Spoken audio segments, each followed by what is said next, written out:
Sunday evening box office discussion is underway live here on Midnight Movie Talk. Thanks for joining me, Eric Weber, your host. Real quickly, before we get into our top story about Don't Worry, Darling, I have a request for you. I want to get the channel monetized. Help me get there. We're getting closer and closer by the day.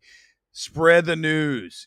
Get me some more subscribers. We're climbing the hill. And once we get to 1,000, then we start giving things away, such as, well, again, I can't send you this, the bottle of Skull from Midsummer, because then it'd be arrested because it's alcohol. You can't send it in the mail. Let's get into it. The top story of this Sunday night. How successful was Don't Worry, Darling? Let's discuss it. I'll tell you what I think. Let's look at the numbers first. Here it is, directly from Warner Brothers press release. You can see the domestic weekend was at 19.2 million, international 10.8, total of 30 million worldwide debut. This is a $35 million film. So if you go just on the basis of the production number, 35, and we're here at 30, you're only 5 off the entire production budget. Now understand there is advertising money and all kinds of costs that add to the budget of a film. We get it. But still, it's pretty solid at 30 million worldwide. Let's break down some of the locations. You see the United Kingdom, number 2 at 2.7, and it would make sense. Obviously, Harry Styles is a big star everywhere you go, and any of these countries you look at, Italy, Mexico, France, Germany, down and down we go, and you can see all the little notes on the side. This is a solid opening, okay? It is above where a lot of people thought. A lot of people thought this film was going to come in at 13, maybe 12, maybe less than 10, some crazy fools out there. But the reality is, at 19, you were outperforming. The range was really about 13 to 17. So we're on the high end of that. And as I pull up the more information about this, it's really important to note that who is going to this film. This was a 66% female-driven audience. That is big, okay? It's rare that a film gets to that big of a number where you have 66 versus 34. 66 women, 34% men.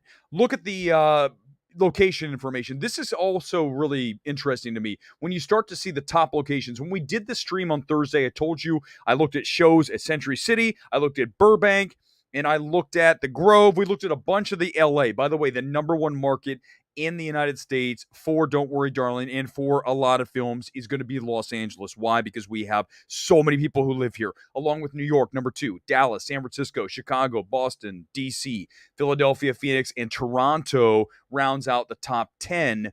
And Warner Brothers, by the way, has now released 5 films this year. All of them have debuted at number 1, including here, Don't Worry, Darling, 19.2 million. Now, here is where it's a little bit worrying for me. When you look at what happened on Thursday night, you had that 3+ million Thursday night. So if you go by that, it was almost in line with Star is Born, which debuted with like 42 million. It was in line with Mamma Mia 2, 35 million. This has a big Thursday and then ends up with 19.2. So there's no question whatsoever. This was front loaded. The numbers bear out that way. There's no other way to spin it. So when you look at that, that's concerning going forward because you've got that B- cinema score, which is not great. That indicates tepid word of mouth at best. If anything, mixed for certain, and I think probably low actually on the WOM. And of course, with the number, when you go on that Friday number of 9+ million and end up with 19, that is a 2 multiple. Okay, so when I say multiples all the time, I know your head's spinning with some of this talk. We're going inside the numbers right now. When you have that Friday number, whatever the number is, let's assume it was 10. When you're looking for the weekend number, you simply take the final number and you divide Friday's number into it. So let's say that it opened at 25. Then the multiple will be 2.5. If it was a 10, 25 is 2.5. So this is on the low end of a multiple. 2 million or 2 multiple is low. So the higher you go on the multiple, the better the word of mouth is.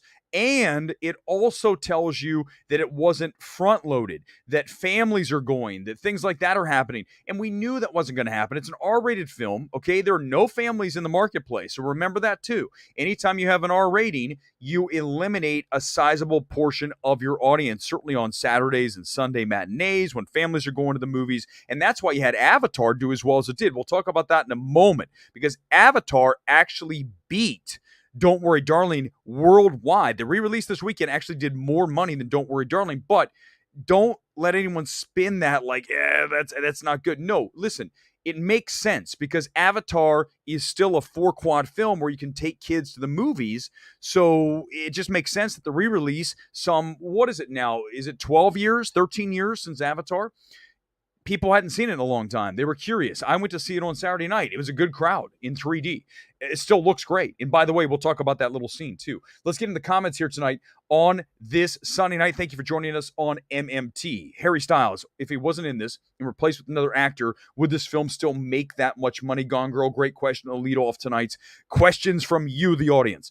I say no, there's no way, because Harry Styles is a big, bankable name when it comes to bringing in people who maybe wouldn't even be interested in going to the multiplex. Forget the movie, just even going to the movies. So instantly you have this name that is worldwide recognition, right? He still sells out concerts, still a big pop star, and you have that name attached. So you bring in a pre-built audience of people who are already familiar with him from One Direction, of course, as a solo singer. And so, no, the short answer to that is no. There's no way it makes as much money. So Harry Styles' box office stock is still high.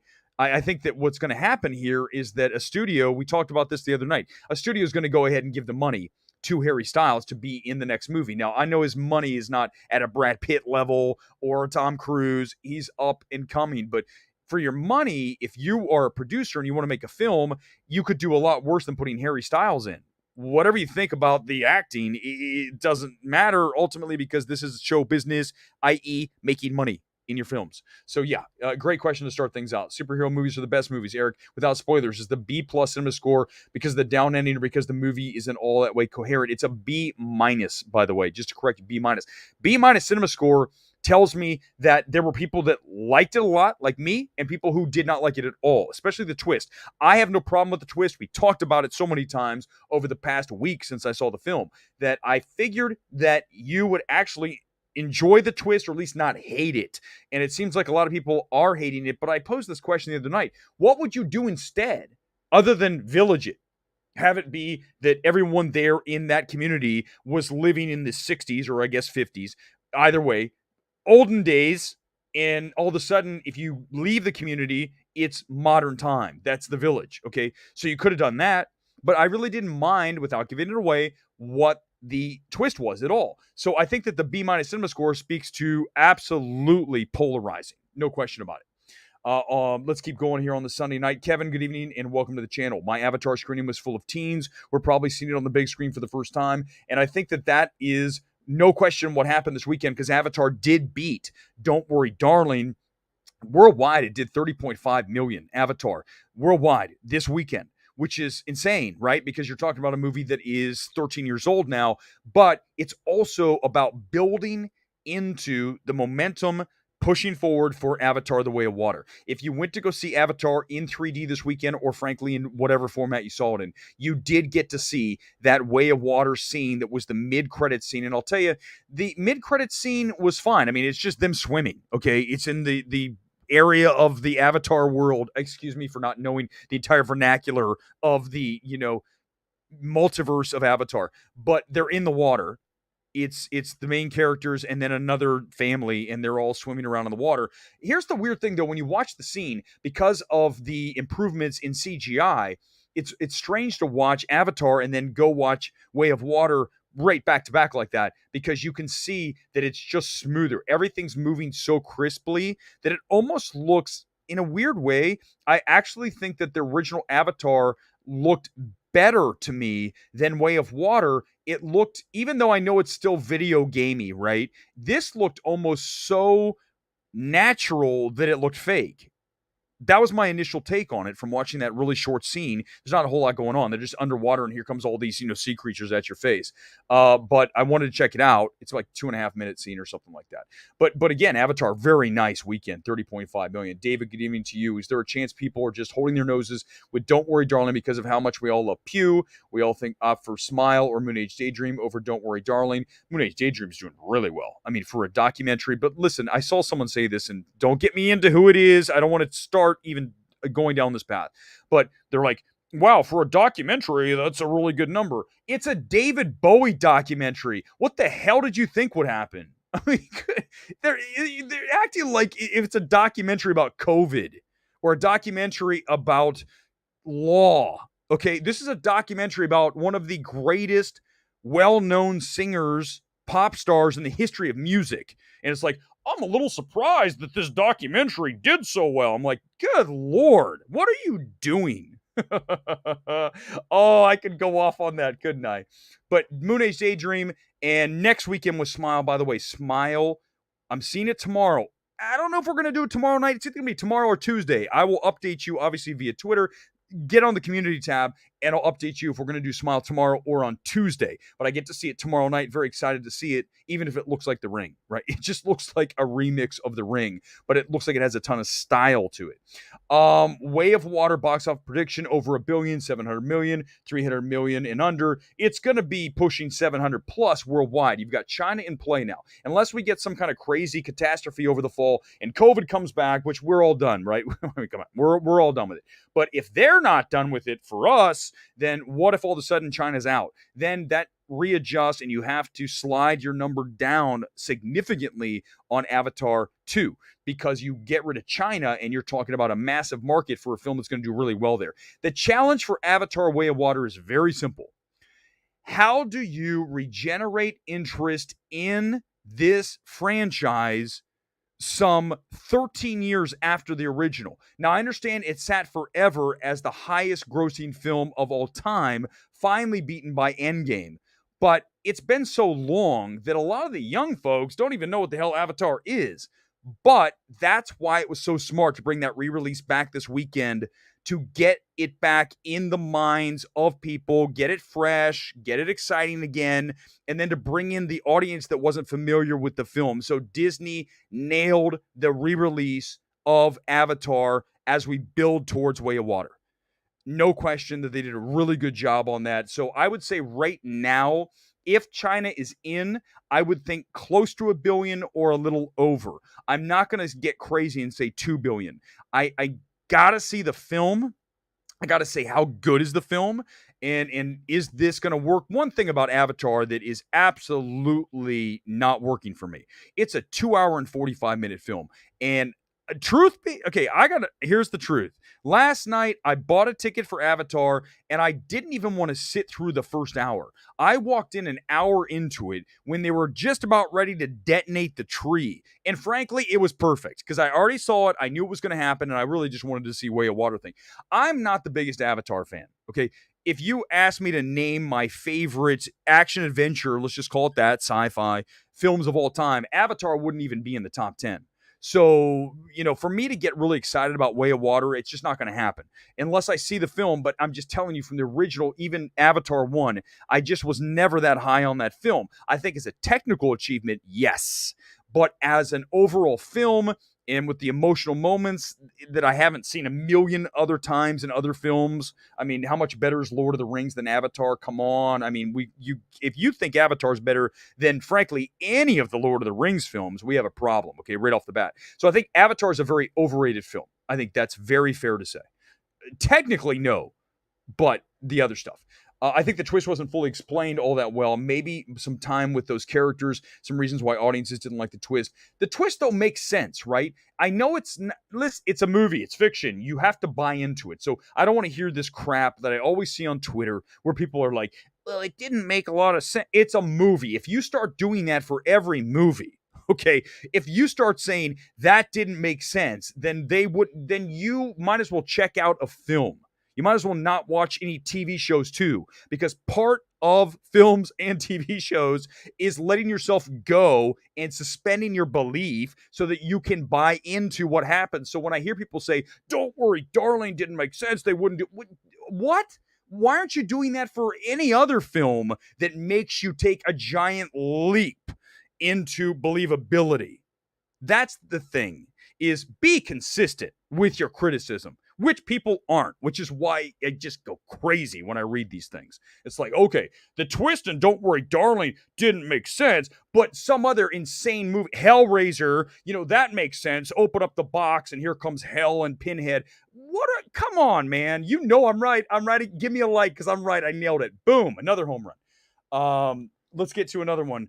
Gone Girl, Here, Way of Water, minimum 1.5 billion. You're too high on it. You go to Vegas and bet on it. I would never put 1.5 billion on this right now.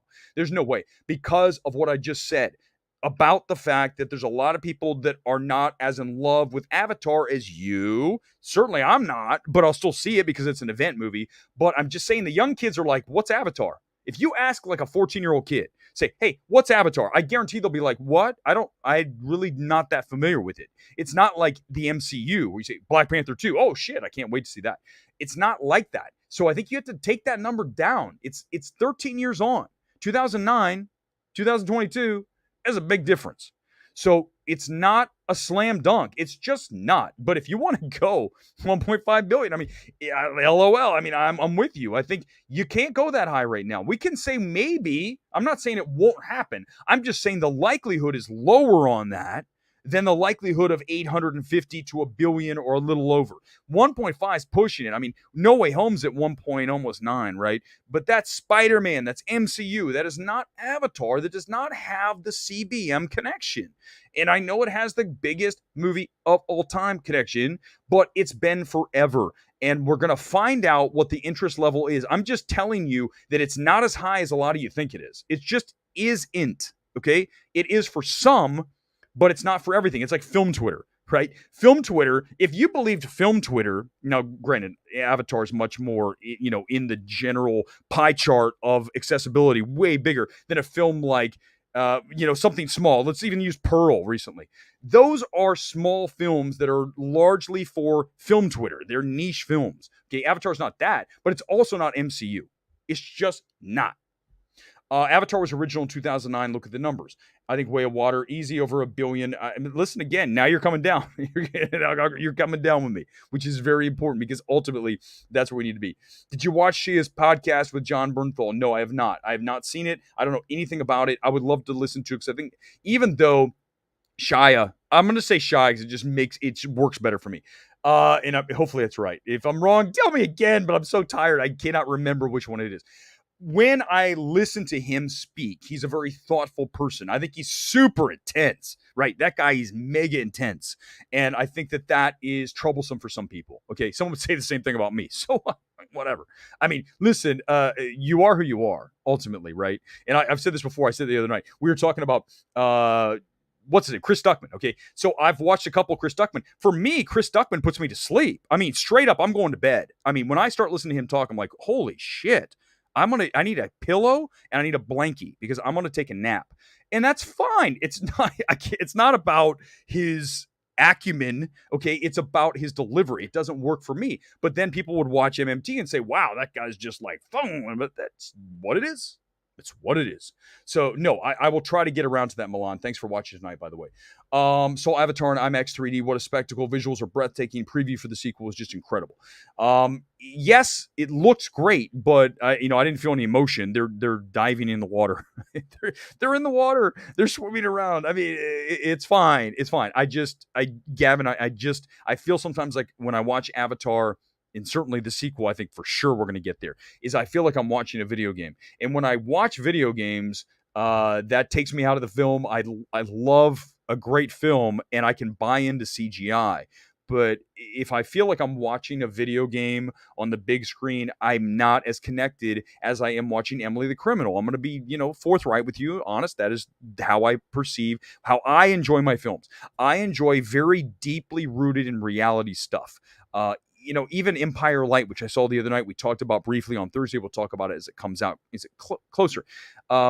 It's based in reality, but my problems with Empire of Light is that there's things that occur in the film that take me out of reality. They don't feel organic. And I think those are the films I like the most. That's why when I watch an Emily the Criminal, I go, holy hell, this is grounded. This is where I want to be in film. That's why I loved it so much. Good Time, right? These are grounded films that feel like they could happen now as we're talking here tonight on a Sunday. Emily the Criminal is going down somewhere in LA. Those are the films that I love the most. I'm not going to lie to you. There's no other way to spin that. David, update on our top 10 A24 movie poll. Good. We will do that. There's going to be a night here coming up where we have some time. But as we roll into fall, I got to be honest with you, we're going to start cranking. We really should have done it before. So we'll schedule it. But, right now we got Smile coming out this week. I think it's going to outperform. Then you have, all these awards films are coming. Atar, Empire of Light. You have The Fabelmans on the way. You have all of these awards films we're going to be really getting into, okay? Especially when we start to assess their awards validity. How viable are they into the awards season 2022, 2023? We're going to get into that. Let's get into a couple more topics, then we'll get into some more comments. The Woman King held really well. I mean, this is a 40% drop weekend to weekend. That tells me that A+ cinema score is for real. Really strong hold. The film is performing well, and I think it still has room to keep going because next weekend is Smile, which isn't really a straight up competition for the Woman King. Smile is going to put a dent into Barbarian and to Pearl because obviously they're all horror films. But I gotta say this, Barbarian is holding like crazy well. I mean, this is a film that was down like 29%? Let's pull up Variety's. Here's the interesting thing when I pull up Variety and I show you this. Look, they're really high on Don't Worry Darling's 19 million. They say it sizzles with 19 million. We had this thing in the high 18, 19, 20, 21. At least I thought it would get to 20. So again, I'm not as impressed with 19 million as I would be with 25, 30. Okay. But look here, they obviously are. And I appreciate the fact that at least they're positive here. But when you roll down here, let's scroll down. When I look down here and we get to Barbarian, interesting story here. I mean, you're looking here at 4.8 million in the third weekend. And it's only down 26% from last weekend. 28.4 million, and the film has like a $5 million budget. I should know that because I actually have direct connection to the folks who made the film. I think it's around 5 or 6, okay? Correct me if I'm wrong. Someone come in the comments. One of the producers is here. You're wrong, Eric. Okay, but minus 26% is great. I mean, it is such a really strong hold. And again, it speaks to a couple of things. Let's talk about this with Barbarian. One, theatrical exclusivity. Once you establish that, you give audiences only one outlet to watch your film. Two, word of mouth. Whether I didn't love Barbarian as much as some of you, but I understand how it's buzzy. I understand how people are talking about it. I love the resets in the movie. I love the absolute ambition of the film. So it's understandable why people are like, what is this Barbarian? What is it that makes it so strange and makes it unique? And all they hear is it's not what you think it is. And when you start to hear that, then you get curiosity amped, and then you have people going to the multiplex. What is happening when you have a minus 26? Okay, so it's still going to take a toll this weekend. Barbarian's going to start to fall hard. It doesn't matter how many people want to see it at this point because Smile's going to take people out of the marketplace for Pearl and for Barbarian. But Barbarian's already at 28. It'll get above 30, which is a really great number for a film with a small budget like this.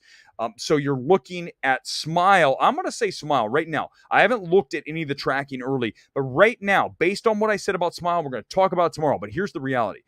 You had a ton of impressions on that trailer, the teaser trailer, and then the long trailer in front of Top Gun Maverick, the highest grossing film of 2022. So you had all kinds of impressions on people in the theater as they watched the trailers, including Mission Impossible 7 and Smile, both Paramount properties tacked on to, of course, Top Gun Maverick, Paramount property. So you have the situation where people were exposed to Smile so much that they're probably going to run out and see it this weekend. I think you're looking at a high teens, possibly into the 20s. We could actually see a number anywhere between, I would say, 15 and 30 on this. I mean, that's how big the range is. As we get closer, like Thursday night, we'll do some ticket swap. We'll go around the country this time. We'll see how it's selling, and we'll try to nail it down. But I got a huge range on this, 15 to 30. If I had to guess right now, say, what's your number? I'm going to say 20. 20 on Smile, which would be a huge hit because, again, like Barbarian, it's a small budget, really small budget. All right, let's get into tonight's kit. It is Bayern Munich tonight. And broke it out of the... I mean, I have so many now. I have so many football kids, not soccer. Okay. Football kids that I have to like I have to put them in order so I don't wear the same one over and over. I've got like literally like 100 now. All right, let's get into the comments here on this Sunday night. I want to mention one other thing. If you didn't see me at the top, I'm telling you now. Let's get this channel over 1,000. Once we get there, then the goodies go out. We're going to start giving things away because it's going to be FYC season. In fact, it is. I already showed you that insane FYC like mailer with the director introducing the film. They sent like a television. I mean, it was incredible. If you missed that the other night, go look for the stream. But I'm going to give you guys all that stuff. When I get a Woman King hat, yeah, you can have it. I'm not going to wear the Woman King hat.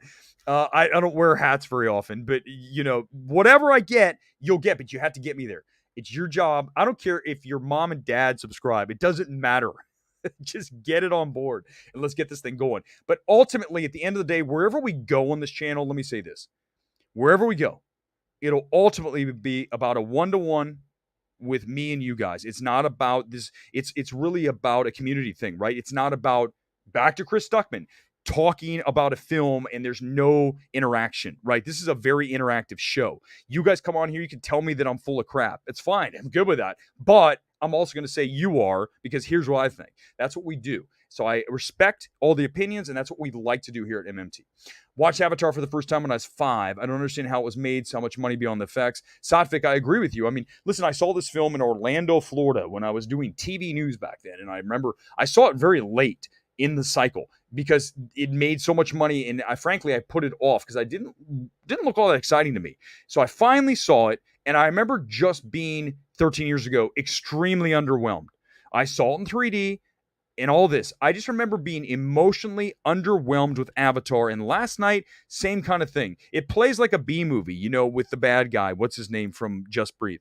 It plays like a B movie. Everyone's snarling and it's so over the top. But I just think that Avatar is hellaciously overrated. I don't think it's a bad film, but it's also, again, if I had to list the top 10, top 20 sci-fi films of all time, action, adventure, sci-fi, whatever, put in all of it, it's not even close to the top 20. I mean, Avatar is so far down my list because, again, it does not generate the emotion that I want from a film. It's almost a faux emotion, and I think it gets back to that CGI. When you're looking at a character that's not human, ultimately, no matter how realistic that character looks, it just isn't emotionally as connective as it would be when you have the human beings, such as in Black Panther 2. Watch that trailer. You have all these characters that are human, and that's the difference, is you have so much CGI, yes, but you also have actual human beings, not Sam Worthington in the capsule, and then he's all of a sudden, a character that's all CGI. You guys understand that, right? You get that? That makes sense? All right. Let's keep rolling here on this Sunday night. And what about Star Wars? It's not here. Yes, correct. But what did I just say? I literally this is perfect. Dovetail perfect. Human actors, right? I understand some of them are covered up, Stormtroopers, Boba Fett, Darth Vader. But the rest of the characters, human being, except for, the robots, but they're still humans. Avatar's problem is when you go in the pods, right? Pods and out. But in Way of Water, it looks like there's no pods. I don't know. Maybe there'll be pods. But I have a feeling we're going to spend more time in the world. What the hell's the name of the world? I watched it last night. I already forgot. This is how much I really adore Avatar. I don't even know the name of the world. Pandora, right? Is it Pandora? It just came to me. Is that they're not human beings. I'm looking at a video game character. And I understand when I watch an animated movie, I get it. But animated, for whatever reason, it just is different. This feels, whatever it did, it just didn't ring authentically, emotionally true with me. Okay? So Star Wars has human beings. Then you guys are going, but what about animated movies? I can't do this. I don't love Avatar. Leave me alone. David, we're entering award season. Maybe we can work it into the Whale Award session. We have so many things, David. Once we get into award season, you guys know I run awards days. I mean, listen, that's what I do primarily. But truth be told, now that we've been doing Midnight Movie Talk now for 6 months, I got to say that ultimately I love box office. It's my number one thing. It's why Sunday night's one of my favorite shows, if not the favorite, because that is what I love to do. So when I watch a film, I'm really evaluating it. First of all, do I like the film? But I'm also evaluating it for box office, awards, all these things. Will a mainstream audience like it? And I'll be honest with you, I'm shocked that people don't enjoy Don't Worry, Darling as much as I did. But there are people who did. And there are a lot of people who are now coming out going, what's wrong with you guys? This is actually a good movie. That's what I said. That's what I said on the first stream when we came out on Don't Worry, Darling. I'm like, if this were directed by anyone other than Olivia Wilde right now in this moment with all the shit she's taken, that this would be a much higher graded film because it's engrossing, it's enthralling, you're into it. I bought the twist. Everything is there. It works. The film works. It is not a train wreck. You want to watch a train wreck? We had this discussion the other night. You know what I'm going to say. It's Amsterdam. What a horrible film. Amsterdam is such a misfire. It couldn't have gone further off the rails than Amsterdam. And I say again, and this is back to my good friend Scott Mendelson. I love the guy. He's wonderful. I can never say a bad thing about him. But he's wrong about Amsterdam over Don't Worry, Darling. Like, there is no universe in which that is accurate. It's just, man, wait till you guys watch Amsterdam. I cannot wait for you guys to see Amsterdam. You're going to be like, wow, what a colossal waste of time for everyone here. There's a test screening Thursday on the Meg sequel. They've been doing a few of those, by the way, The Trench. There's a lot of them, and they started a few weeks ago. I'm debating on whether it's in Alhambra, and I really don't want to drive there. It's a Meg sequel. I mean, it's not really worth it. Now, if I could sneak into a test screening of Babylon right now, I would probably do that. but there's weird, I've told you I've been to test screenings, right? We've had whole discussions about that. The weird thing though, now I'm at the point where I don't really want to watch a test screening. I want to watch the final version, especially of a good film. What's going to be a good film like a Babylon? I don't want to see a test screening of Babylon. I want to see the final version. Now, I don't mind seeing a test screening of a crap movie because that's interesting. I told you guys I've seen a test.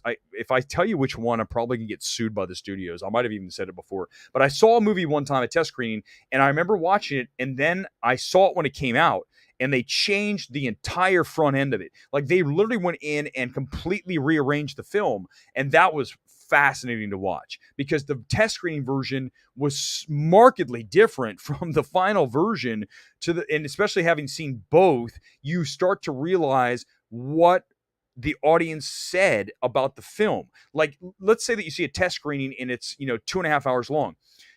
Great example is Nope. Good sources who have seen the Nope test screening at over 3 hours say that there was a ton more Gordy, right? We talked about this when Nope was out. If you weren't here from MMT, this is what we do on MMT. We give you stuff that a lot of people don't have any idea. They're not even in the same world with this. Nope had test screenings with more Gordy. So when I watched, I didn't see it. But when I'm told that, and then I watch the final version of Nope with less Gordy, what does that tell you? It tells you that the test audiences didn't like Gordy because you removed part of it. Same thing with the performance. If you watch a test screening of a film and there's some performance in the film that doesn't work, and then you watch the final version and the performance is either gone or edited way the hell down, then that means they were told repeatedly by test audiences that they didn't like that actor or the performance in the film. It didn't work. And once you continue to get this negative thing coming back, the feedback was always the same, right? The same feedback. This isn't working. This isn't working. Gordy's not working. Then what happens is, obviously, the studio cannot ignore that. As much as Jordan Peele wanted to lean into Gordy, the audience said, no, we don't like Gordy. So Universal probably said, listen, Jordan, we're going to still give you pretty much final cut, but you got to cut Gordy down by 20 minutes. And you see it. That's the end result of Nope. That's how test screenings work. But I wouldn't drive to Alhambra. Alhambra? I wouldn't drive to Alhambra in the first place. No, actually, honestly, I don't even know how to get. I know Alhambra is somewhere on like maybe the 710. Like, you guys, this is all LA stuff. I'm just going to go. There are so many freeways here and so many communities that I know a very large amount of them, especially anything on the 405, that whole. But once you start getting over to like East LA, like I'm starting going out towards like Ontario, those of you who aren't in LA, you're like, what the hell is he even talking about? I don't know these places, so I would probably not drive to Alhambra. Ronak, I hope I said that right. Mahato, a variety is saying Variance Films, which also did Drive My Cars, organized a massive Oscar campaign to show RRR to 10,000 Academy members in theaters. I was 1,000. They're trying to get 10,000 to consider voting. Listen, okay, I know that I am a fan of RRR. but I still think it has very limited shot. I don't care if Variance is jumping on, and I understand that Drive My Car did become a sensation. I get it, but it also had the international feature nomination and the win eventually. So I think that the fact that RR is not in there is really massive hit. I want to see the film get there. I just think when you look at the films that are in, let's pull it up right now. Let's go to awardsace.com and let's go through it one more time. For those of you who missed it the other night, here it is. These are the films that are in for sure, okay? And I haven't seen 95% of these yet, but I can tell you right now, the films that are in for sure: Babylon, 1. Banshees of Inisherin, I'm trying to see that. I missed the screening the other day. More than likely, yes. Black Panther, Wakanda, what I'm seeing out of that trailer, that's 3. Elvis is we're going to hold Elvis because Elvis is on the fence. Empire Light, I'm not sure for sure. Everything Everywhere All at Once, as much as I don't want to see it there, it's going to get in. That's 4. Fableman's 5. She Said, likely because of you know who, Harvey Weinstein. That's 6. The Sun, Hugh Jackman, I'm hearing great things about it. That's 7. Maverick, in 8. The Whale, very likely because of Fraser, because I'm hearing it's very good. My good friend Scott Menzel said he was moved super emotionally by it. That means it's probably going to be good for me too. That's 9. And Woman Talking is 10. That is 10 films, okay? And I left Elvis Empire of Light out.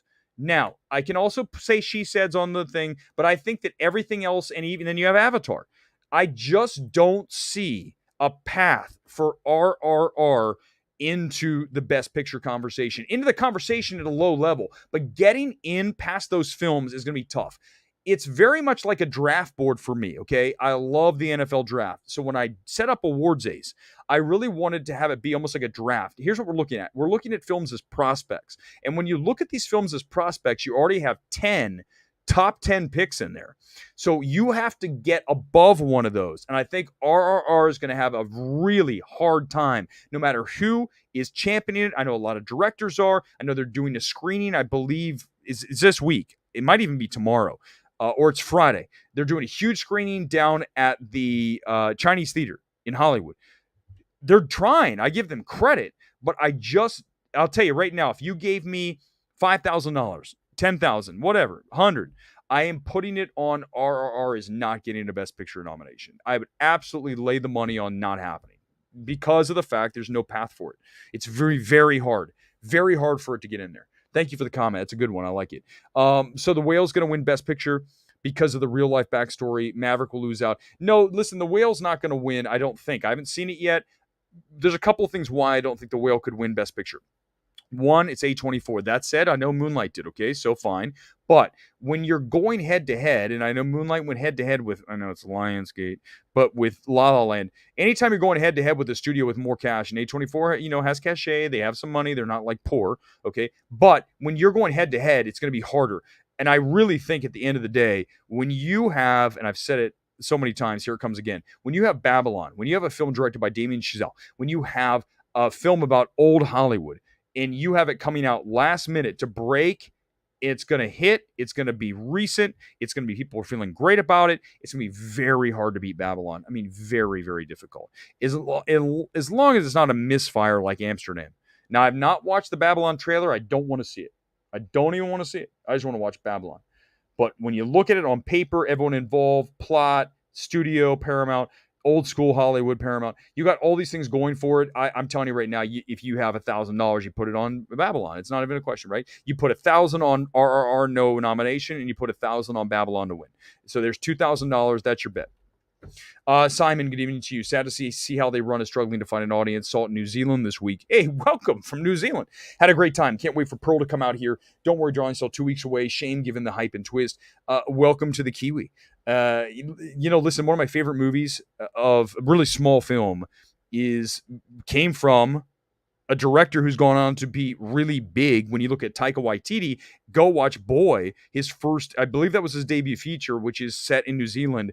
And that's the first thing I think of. Whenever I think of New Zealand, I think of Boy. And I know that's so random and so small, but I'll never forget, I really was a fan of that film. In fact, when I saw him at the bar, I saw Taika at the bar at the Critics' Choice Awards, and he was there, and Taika had already had a few. And I went up and I said, Taika, listen, I really like Boy. I mean, Boy is such a great film. And he looked at me like, you saw it? I'm like, yeah, 100%. Because I tell you guys, whenever you have that opportunity to interact with a filmmaker or somebody that you really respect, certainly one of their films, I like to go with something that's a little less obvious because first of all, they're not going to hear that as much, but that's not why I'm doing it. It's because it's in my heart, the truth, right? So I really like Boy. I think it's a very imaginative film, and you can see why Marvel plucked him and picked him out and said, this guy is going to be big because you watch Boy and you see Taika's talent. But I love doing that. By the way, this is a story I've never told. I'm going to say it very quickly, and I don't want anyone else to share it anywhere else. That same night, he's walking out, and I said, hey, good to see you. And I listen, you guys know I don't make crap up. This is the truth. And I'm not saying I want this. I'm saying this is the reality of it. He turned to me and whispered in my ear and he said, I'm going to tell everybody that Robert Downey Jr. was here tonight. I go, oh my God. He did not just say that to me. Swear on the Bible, a stack of Bibles. That's what he leaned into my said in my ear. Said, okay, let me just lay one thing out 100%. Let's get this straight as I tell you that story. When I decided to add my goatee, I was not ever, I mean this sincere, again, stack of Bibles. I never wanted to be Robert Downey Jr. But I got to be honest with you. I grew the goatee because I could never have one in TV news. They would never let me have a goatee on the television. They're like, you have to be clean shaven. I go, I just want to have a goatee. I grew it to look like Johnny Depp. That's the truth. So it hasn't worked. Okay. It hasn't had anywhere near the success I expected to look like Johnny Depp. This is before Johnny Depp was canceled / not canceled / whatever. That's why I have a goatee. So anyone who says, you're trying to look like Iron Man, I'm like, no, but I was trying to look like Johnny Depp. Now I just have it. It's what I do. One of your worst takes in college. This is what I love. Late on a Sunday here. Late on a Sunday night, one of your worst takes is saying college football is better. It is. It's 100%. Ohio State sucks. You better watch it here. Gone Girl, you're going to get banned from the entire... That's great. I needed that right now. College football is way better than the NFL. I like the NFL, but there's nothing better than the pageantry of college football. There's nothing. No. Wrong. Gone Girl, that's a big strike for you. Like if we were watching Family Feud, the giant X would come up. David again, how does awards day? So do we get to vote? No, you do not. You do not get to vote. I love the question though. Let's pull it back up. No, listen, awards ace doesn't work like that. Awards ace works like this. At the beginning of the year, I go through each of the categories. Right now, all 20 are up on awardsace.com. When I go through it, I am looking for the films that I expect to be a big contender, or at least on the map when it comes to awards. So right now, I just went through all of the categories, at least the major categories right now, for the key contenders. So right now, you have 3, 5, you have 13, is it 13 total key contenders? These are the films that have the best shot at landing a Best Picture nominations. You see them all there. Then we roll down and we get into a bunch of films that are still in the mix. I mean, I don't think the Batman's going to get there, but it's still a possibility. It's not like I'm putting on here The Forgiven, my bad, The Forgiven, or Fall. Okay, if I had Fall on here, as much as I love the film, you guys would be like, dude, what are you doing? Decision to Leave is a film I can't wait to see. Glass Onion's on here. Who knows? The first one had a good run at it. Greatest beer run ever. I'm not feeling now, but it's coming from a Academy Award winning director, so you have to put it on here. So the point of it is go through each of the categories and you're going to see the films that I think are going to be in contention. And then most importantly, if I like the film, you're going to see a diamond next to it. That means that I recommend whatever that is, film or performance, in the category you're looking at. So let's say cinematography. Right now, Empire of Light has a diamond for me because Empire of Light cinematography, Deacons, is unreal. I mean, it looks amazing. What's weird about Empire of Light, if you look, and we're going to talk about it more at length, I do not have a recommendation on Empire of Light screenplay or Best Picture because it's so well directed. It has an amazing score by Reznor Ross, and it has that cinematography. But the screenplay does not work for me as well as it should. I think it's trying to do too much. So this is rare that I do this, but I do it. And tell me if this doesn't make sense. I have the film, okay, Empire Light right now. I have it not recommended in Best Picture, but I have it recommended Sam Mendes in director. Because, stick with me here, you need to separate those two things. Those two things are not mutually exclusive. You do not have to have a best picture and a best director. You can have an amazing directorial effort and not get a best picture. And let me tell you who else is like that. For me already, Sam Mendes, Empire of Light. You know who else is? Ty West, X. X is not a best picture, okay? I get that. But are we talking best direction? Ty West, X. Pearl, yeah, I like it, but not X. That is Ty West. Here's the weird thing let's talk about X and Pearl. This is how it breaks down for me. X is the better film, no question about it. But if you look at Mia Goth, Pearl, not Mia Goth, X. But Ty West, X, not Ty West, Pearl. I'm just saying, if we were to draft X and Pearl for the different things, you're going to have X in more categories than Pearl other than Mia Goth. This is how my brain works, right? I've got a worldwide audience. It's true. We have New Zealand. I mean, at this point, we've had India. I don't know if I think we had Africa at some point, someone in Africa. I don't know about Russia. I can't confirm that. I know that we really want to try to land in Antarctica. That would be the ultimate coup, but then someone come on here and say, I'm from Antarctica. But it's great. Listen, the channel is amazing. I love you guys, honestly. And the truth of it is that whatever happens, I don't care. I really don't give a crap about having 10 billion subscribers. It doesn't matter to me. I know you're like, oh, Erick's bullshitting again. No, it doesn't. Truthfully, monetizing, of course. I mean, hello, why not? But beyond that, I mean, how it's going to be almost impossible if we get like tens of thousands of subscribers. It's going to be very hard to do what we're doing. So in a way, I don't mind at all being this niche little thing, because it's truly not a show that is for everybody. But that's how I operate. And that's the show I want to do. If I wanted to get billions of subscribers, okay, billions a little much. I would talk about Star Wars, Marvel, DCEU, like all the time. Hey guys, did you see this? Look at this character that just showed up in a poster. Oh my God. But there's a million people doing that. And first of all, that's fine. Go do it. But also, it comes off as shilly to me. It comes off as like fan geeky nerd stuff. And I'm sorry. No offense, you guys. But thank you, Chris Gore. Smash the like button. Subscribe to the channel. Let's get it monetized. Thank you, Chris Gore, 100%. But no, the truth is that that's not what we do here, okay? And I think that there's a place for everyone to do whatever they want to do. But what we do here is very specific, okay? It's very dialed in to the business, to box office, to reviews. It is not about, oh my God, did you see that trailer? Did you see that 5 seconds of Namor? Oh my God, Namor looks amazing. Like that shit.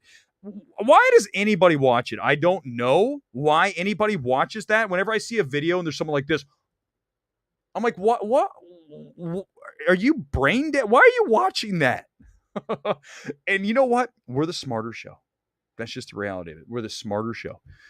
Listen, I've got producers in Hollywood who watch this show. That means we're smarter. I mean, do you think producers sitting around watching a guy get on there and go, hey, my God? If someone cuts that out and uses that, I swear to God. RR will get awards love. Chris, I know you love the film. Be objective with me here. Don't be subjective. I need you to be objective. Tell me how RRR gets in. I know it has fans. I know they're going to push it. I get it. I don't think it can get to that level. I'm not saying it can't. I'm just telling you, if I gave you, Gore, if I gave you $1,000, would you say that RRR is going to get a Best Picture nomination? Legit. Be honest. Don't lie to me right now, Chris Gore. Would you put $1,000 on it? No, you wouldn't. You would put 1,000 on no. That's not saying it won't happen. I'm just saying you would. David, again, we should have members of MMT vote, make it more. We can do that. I mean, vote. No, Awards Ace listen. Awards Ace is separate. It is not part of the MMT family. It's not part of the MMT collage. It's not part of that. It is its own thing. There it is again. It's my own site. And Chris Gore, I've told you before, it's not for sale. Stop coming in and offering me money for Awards Ace. It's not for sale. What about Sunset Circle? Well, we're gonna do that. When we do Sunset Circle, we're gonna do We're gonna have something special this year, something really cool planned, okay? And so, Chris Gore, you better have that night circled. I haven't sent out the date yet. We are gonna do Sunset Circle, and it's gonna be badass. But I need you guys get ready. Late November, we're going. So, Gore, you need to start watching movies, not just RRR every other day. But no, listen, Gore's like one of my best friends here in LA. He's a great guy. I love it. We need to hang out at 35 or more. How bad was The Forgiven? I keep saying The Unforgiven. Every time I want to say The Forgiven, I keep wanting to say The Unforgiven. I got one viewing a day. It's at 2 p.m. recently released. Oh no, it's still there. It's still where is it playing? Where are you? There's no way in hell that movie's still on a screen. The Forgiven is fantastically bad. It is a wonderfully entertaining bad film. And the stuff like, there's a scene where Jessica Chastain throws a wine glass and it splatters across like the camera or nearby. And then she grabs the dude, I forget the guy's name, the guy from Possessor, and they fall on the bed and they start making out. It just is so laughably over the top bad that you have to have fun watching it. Then you have Ray Fiennes in the middle of this thing trying to be like serious about killing this young boy. And it's got all these, the tone in that film. You talk about a tonal shit show, which is what we said when we watched it. That said, I highly recommend The Forgiven. Chris Gore, I will never, of all the things I remember this year, I got to be honest with you, I think that I will remember our screening of The Forgiven on a Wednesday night, the night before it was going to leave. We packed it with there were 10 of us, and right before the movie started, we all stood up and started cheering, like The Forgiven, and the other people in the theater, and there were actually more people than I expected. They looked at us like, who the hell is this group of people? And why are they cheering for The Forgiven? And then at the end of the movie, we stood up and applauded the film because it's so horribly enjoyable. Okay, so that will always be one. And also in Fall is unbelievable. Yes, go see The Forgiven. I honestly give it a recommendation for the laughable. Barbarian's not greater than next. David, wrong. Give him. I need to have a strike come up from what do you go? By the way, 9-minute warning. A strike comes up right now because no way. Mia Goth deserves award just for the monologue at the end of Pearl, right? It's unbelievable. It's like 5+ minutes. Next time I go to see Pearl, I'm going to time it. It's got to be 5 minutes. And she goes through all the emotions. You know how much I love that. And she better be in the mix. But the reality is Pearl is a horror film and the Academy will never watch it. RRR has a much better chance of landing any kind of nomination than Pearl or X. That I will say. But yes, Josh, 100%. No question about it. Let's roll out. We're almost there. We're in the home stretch here, guys. I'm ready for the Bros review Thursday. Thursday night, we'll do Bros here. We've got Smile coming up either tomorrow or Tuesday. I'll update. And then we have Thursday night, we have Bros, plus the weekend looking ahead. And then we have it's starting to ramp up, guys. We're looking really good. I mentioned at the top of the show, we had Don't Worry Darling at 19. You had Avatar re-release at 10. You have Barbarian holding at a -26. You have Woman King -40. You have all these really great signs as we roll into the fall. Theatrical is just fine, okay? That is the best news that I could ever deliver here on MMT, is the fact that we're in really good shape as we roll into the fall. And we got Black Adam coming. We got Halloween Ends, which should have been only theatrical. What the hell are you doing, Universal? And then you have Black Panther 2. You have 3 films that are all going to go bonkers. Halloween Ends less so because Universal decided to put it on Peacock. The other ones, Black Adam and Black Panther, are setting up to be perfectly situated because we said it months ago after Thor Love and Thunder. We need a break. We need a CBM break. We've had too many. I don't want to see one for a while. And now we've had some time. Football season started. We're doing other things. And it's like, oh my God, Black Panther's out. Black Adam's out. Let's go to the movies. Get ready. It's coming. The fall is going to be badass. All right, a few more comments here on this Sunday. A tonal shit show. Nope. Josh, and listen, it's got a lot going on there. No question about it. Not as bad as The Forgiven. And, well, actually, wait till you see Amsterdam. Amsterdam's not just a tonal shit show. It's a total shit show. It's such a bad film. But I understand what you're saying about Nope. I get it. I don't. Again, Gordy does not mesh with the film as well as it should. There's, guys, we can't debate that. I'm right. We've talked about it. I'm right. It was 9 minutes. No way, John. What? Did someone time it? It's 9? Holy hell. It's kind of like the pie scene from Ghost Story. right? It goes on and on and on. There is a point. I know this is going to sound, Josh, listen, hear me out. There is a point in the Pearl monologue that I do feel it was a little long. Okay. I'm not saying it was bad. And I was like, but I remember watching it that Tuesday night, right before it opened, for one of the first people to see it. I say that because I didn't even know it was in there, the monologue. And I watch it and I'm just going, yes, yes, yes. And I'm like, okay, I get it, but it's like the pie scene for me in Ghost Story. I don't think the pie scene is great. Okay, I understand what the purpose of it is, but I do believe that I know what he's trying to do. I know what David was trying to do with that, but I'm just telling you that it doesn't work as well. And I think the Pearl monologue could have been a little shorter, just a little bit. I'm not saying it doesn't make it great. I'm just saying it could have been a little short. Eddie, good evening to you. Welcome to the channel. How do I keep the mustache in control? Well, it's more of a goatee thing, isn't it? But the truth is I almost thought about just doing we should do a vote. Should I just do a mustache for a while? Because those seems to be pretty cool. Like when you Top Gun Maverick, obviously you had the mustaches going. I don't know, but the truth is, you just get yourself a really good little shaver. I got this cordless, whatever the hell brand is. It's really good. It's high end. Don't skimp on the crappy, facial razor things. There's a total description for you. The crappy facial razor thing. Don't get one. Get a real one. Don't get a battery powered one. No. I can verify Forgiven story. People were like, who the heck are these guys? I mean, oh yeah, that's right. You were there. Oh my God, I totally forgot. So great. Gore was there. Menzel was there. Mendelsohn wasn't. No, Mendelsohn was there. That was what was so crazy about that night too. Listen, I'm not saying me. I'm saying the other people. You had some major film Twitter hitters in that room on a Wednesday night at the Forgiven because I basically said, you have to go, guys. Like, I'm not going to take no here. You must go see the Forgiven. And Mendelsohn actually walked out and said it wasn't that bad. And at that point, we go, okay, Scott, you're done. We can't do this anymore. A 4-minute warning, 4 minute. That was great. What a wonderful night that was. Chris Evans and the Gray Man. Yes, like that. I guess. I mean, if you do this, right, then that's what it is. Maybe I could try it. The problem is if I cut it off and all of a sudden it looks bad, then more than likely I'm going to be like, let's just shave the mustache off. And then I have had facial hair for the better part of 6 years now. So for me to all of a sudden not have facial hair, you guys would be freaked out. Okay. I might be freaked out and it wouldn't be good. So I think that I might not do the mustache thing. 3-minute warning. James, good evening to you. NFL way better than college football. Depends on the team you like. Go Hawks. No way, James, you're wrong. Where'd you go to college? That's the other question. If you didn't go to a major college, I understand. And I'm not saying, maybe you didn't even go to college. That's fine, James. That's not my point. The point is if you do go to a college like me, Ohio State, you have this total passion and you're 100% in on the cheering for your favorite team. I mean, that's just like your home team. So it's like you went to school there, so you feel a part of it, right? You feel like you have a piece of the team in you. And I think that's what college football does. NFL, I love the Bengals growing up. Okay, I really like the Bengals, but I don't love them as much as Ohio State. Like when Ohio State is in a tough game and they end up winning, I literally get like a rush of testosterone.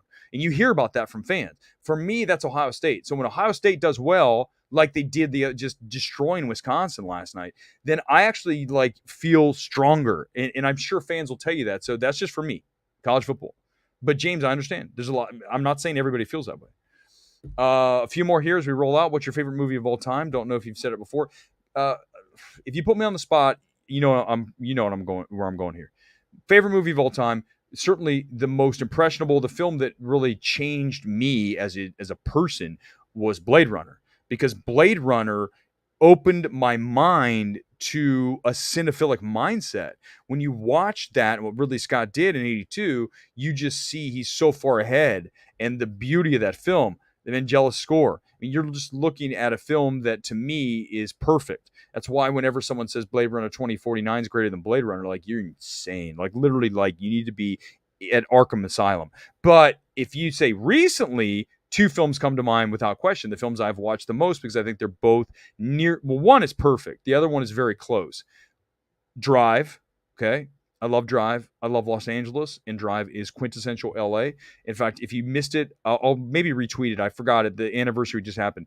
I went around to all the shooting locations, the major shooting locations of Drive, and I took pictures 10 years later because I feel so connected to that film that I know, like when they go to rob the pawn shop, when they go to the speedway, the racetrack, when they go to outside the place at the beginning of the movie where they're robbing the place, and Driver Gosling sitting in the car. I went to that actual warehouse because that movie touched me and it made me want to come back out here to LA. If you ask me, why did I move back out to LA years ago? I moved back out here in like 2016. I lived out here, I moved away, and I came back. When I watched Drive in 2011, I sat in the studio, 2012. No, it's 2011.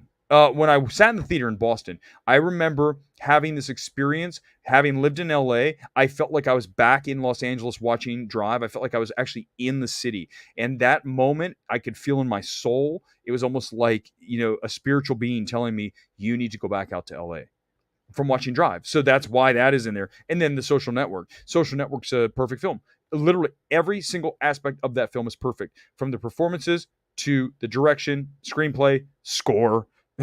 I mean, all of that film is perfect. So those are my three films. If you ask me, three films that had the biggest impact on my life, it is Blade Runner, it is Drive, and it's Social Network. Those are my three.